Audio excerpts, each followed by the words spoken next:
Hello viewers, আসসালামু আলাইকুম। আমাদের স্মার্ট প্লে চ্যানেলের পক্ষ থেকে আপনাদের স্বাগত। বর্তমানে আমাদের বিশ্ব আতঙ্কিত, থমকে গেছে আমাদের পথ চলা। এর পিছনে দায়ী কে? যদি আমরা চিন্তা করি তাহলে খুঁজে পাবো করোনা ভাইরাস। করোনা ভাইরাস এখন বিশ্বের প্রায় 150টিরও বেশি দেশে ছড়িয়ে পড়েছে। আক্রান্ত আছে প্রায় 12 লক্ষ মানুষের কাছাকাছি, এবং যদি আমরা মৃত্যুর হারের কথা চিন্তা করি তাহলে বাংলাদেশ আছে দ্বিতীয়তে। এই করোনা আতঙ্কে যখন আমরা আতঙ্কিত, তখন আমাদের করোনার পরে আরেকটি ভয়াবহ জিনিস হচ্ছে অ্যাস্টেরয়েডস, যেটি 29শে এপ্রিল পৃথিবীর পাশ দিয়ে চলে যাবে। কিন্তু আমরা এদিকে অনেক আতঙ্কিত আছি যে এটিকে আসলেই পৃথিবীতে পড়বে, আদৌ কি আমাদের অস্তিত্ব থাকবে না মুছে যাবে। এখন আমরা যদি চিন্তা করি যে কোটি কোটি বছর আগে যখন ডাইনোসর এই পৃথিবীতে বিরাজমান ছিল, তখন একটি মাত্র অ্যাস্টেরয়েডের কারণে তারা নিশ্চিহ্ন হয়ে গেছে। কেউ বেঁচে থাকে এবং কোনো জীব ছিল না, পুরো পৃথিবী ঝলসে গিয়েছিল। তো এই অ্যাস্টেরয়েডটি ঠিক সেরকম একটা অ্যাস্টেরয়েড, তবে পার্থক্য হচ্ছে যে অ্যাস্টেরয়েডটি পড়েছিল আগে কোটি কোটি বছর আগে তার ব্যাস ছিল 150 কিলোমিটার, বা এটির ব্যাস হচ্ছে 4.1 কিলোমিটার। অর্থাৎ ওই আগে যে ব্যবস্থাটা পড়েছে এর ব্যাস অনেকটাই কম। আর অ্যাস্টেরয়েড ছোট হোক বা বড় হোক সেটা কোনো ম্যাটার না, সেটা আমাদের পৃথিবীতে পড়বে কিনা সেটাই আসলে বহু চিন্তার বিষয়। তো আমরা আসি, এটা ব্যাস হচ্ছে 4.1 কিলোমিটার। এবং আমরা যদি এটা চিন্তা করি যে বুর্জ খলিফার উচ্চতার, অর্থাৎ বুর্জ খলিফা হচ্ছে পৃথিবীর সবচেয়ে উচ্চতম বিল্ডিং বা ভবন। এটি বুর্জ খলিফার চেয়েও 5 গুণ বেশি লম্বা। অর্থাৎ এর ব্যাস যাতে চিন্তা করেন 5টি বুর্জ খলিফা রাখলে যতটুকু দূরত্ব হবে ততটুকু দূরত্ব হচ্ছে এটির ব্যাস।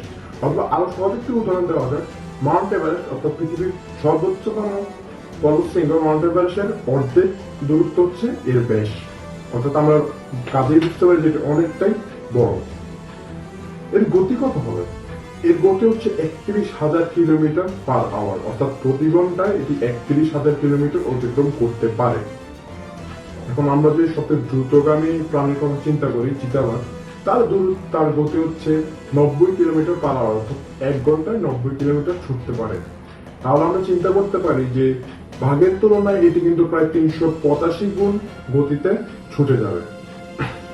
তো এটা একটু সহজ একটি উদাহরণ দিই যে পৃথিবীর সবচেয়ে গতিতম যে রকেটটি আছে সেটি 7,024 কিলোমিটার পার আওয়ার গতিতে ছুটে চলতে পারে, অর্থাৎ এর চেয়েও 4 গুণ বেশি গতিতে এটি আমাদের পৃথিবীর পাশ দিয়ে চলে যাবে।